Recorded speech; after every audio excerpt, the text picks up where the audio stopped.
Subscribe করুন Sony ৮, click করুন bell icon. তোমাদের সকলের সাথেই আজ এক গুরুত্বপূর্ণ কথা আছে। সামনেই তো জন্মাষ্টমী, গোপাল ঠাকুরের উৎসব। তো সেই উপলক্ষে রাজবাড়িতে খুব বড় করে আয়োজন করার কথা ভেবেছি।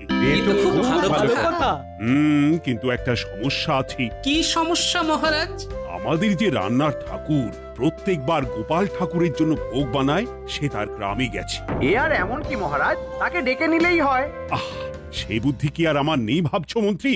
কিন্তু তাকে আমরা ডাকতে পারবো না। কেন মহারাজ? তার বাবার খুব শরীর খারাপ। আমি নিজেই তাকে কিছু মোহর দিয়ে পাঠিয়েছি, যাতে তার বাবার ভালো চিকিৎসা করে সুস্থ করে। তাহলে গোপাল ঠাকুরের ভোগের কি হবে? রান্নার ঠাকুর নেই বলে যে ভোগ দেব না, তা তো হয় না। আমাদের অন্য কিছু বিকল্প ব্যবস্থা ভাবতে হবে। শুধু তাই নয়, হাতের মানও যাতে ভালো হয় সেটাও খেয়াল রাখতে হবে। আর বাকি ব্যবস্থার কি হবে মহারাজ? এই এই তোমাকে মন্ত্রীকে করলো বলো তো? এই আগে আপনি কি দেখে যে করেছি কে জানে। সব সময় সবকিছু তো তুমি আমাকেই জিজ্ঞাসা করো। আরে মাথাটাকে একটু ব্যবহার করো। মাথা থাকলে তো। কি বললে তুমি গোপাল? মহারাজ শুনলেন গোপালের কথা? তুমি গোপালকে ছেড়ে আমাদের গোপাল ঠাকুরের কথা ভাবো। যদি কিছু মনে না করেন তো একটা কথা বলি মহারাজ। বলো বলো। জন্মাষ্টমী উপলক্ষে একটা প্রতিযোগিতার আয়োজন করলে কেমন হয় মহারাজ? প্রতিযোগিতা? কোথায় রান্নার ঠাকুর নেই আর সেখানে পুজো নিয়ে প্রতিযোগিতা? এই তোমার বুদ্ধি নিয়ে গর্ব করা? সত্যি তো গোপাল, রান্নার ঠাকুর আর প্রতিযোগিতা ব্যাপারটা ঠিক বুঝলাম না। বলছি আসলে আমার কথা তো শেষ হওয়ার আগেই মন্ত্রীমশাই এমন শুরু করলেন যে পুরো কথাটা বলাই হলো না। ঠিক আছে তুমি বলো।